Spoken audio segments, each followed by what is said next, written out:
സംസ്ഥാന ന്യൂനപക്ഷ കമ്മീഷൻ അധ്യക്ഷ സ്ഥാനത്തേക്ക് ഒരു മതവിഭാഗത്തിന് മാത്രം പരിഗണന. 4 തവണ അധ്യക്ഷന്മാർ മാറിയിട്ടും ക്രിസ്ത്യൻ വിഭാഗങ്ങളിൽ ആർക്കും പരിഗണനയില്ല. സ്ത്രീ സമൂഹത്തോടും അവഗണന. മുസ്ലിം പ്രീണനത്തിന് തെളിവായി വിവരാവകാശ രേഖകൾ. ജനം ടിവിക്ക് ജനം ബ്രേക്കിംഗ്.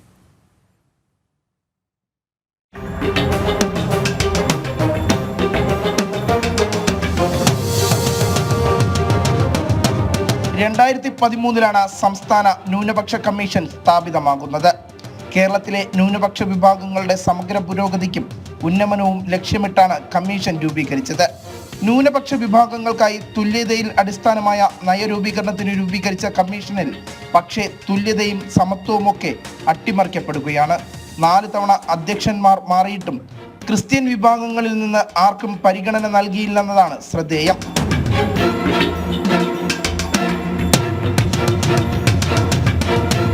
2013 അഡ്വക്കേറ്റ് വീരാൻകുട്ടിയായിരുന്നു ആദ്യത്തെ ന്യൂനപക്ഷ കമ്മീഷൻ അധ്യക്ഷൻ. 2016 19 PK ഹനീഫ.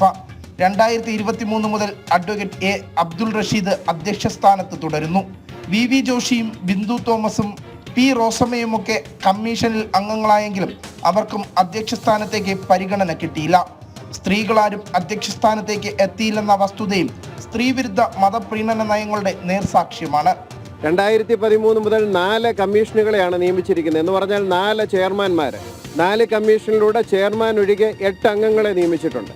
ഈ 4 ചെയർമാൻമാരെ നിയമിച്ചതിൽ ഒരിക്കൽ പോലും ക്രൈസ്തവ സമൂഹത്തിൽ നിന്നൊരാളെ നിയമിച്ചിട്ടില്ല.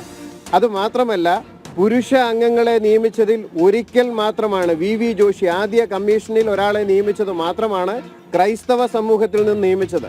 ഈ ലിസ്റ്റ് കാണുമ്പോൾ ലിസ്റ്റ് കാണുന്ന ഒരാൾക്ക് തോന്നും സംസ്ഥാന ന്യൂനപക്ഷ കമ്മീഷനിൽ നിയമിക്കാൻ യോഗ്യതയുള്ള ക്രൈസ്തവ പുരുഷന്മാർ ചെയർമാനായിട്ടോ അംഗങ്ങളായിട്ടോ നിയമിക്കാനുള്ളവർ കേരളത്തിൽ നിന്ന് ഇല്ല എന്ന് തോന്നും. ആ രീതിയിൽ വിവേചനപരമായിട്ടാണ് സംസ്ഥാന സർക്കാർ നിയമനം നടത്തുന്നത്. ന്യൂനപക്ഷ സ്കോളർഷിപ്പ് വിഷയത്തിൽ ക്രൈസ്തവ വിദ്യാർത്ഥികൾക്ക് അനുകൂലമായ ഹൈക്കോടതി ഉത്തരവിനെതിരെ സംസ്ഥാന സർക്കാർ സുപ്രീം കോടതിയെ സമീപിച്ചതും ചേർത്ത് വായിക്കേണ്ടതുണ്ട്.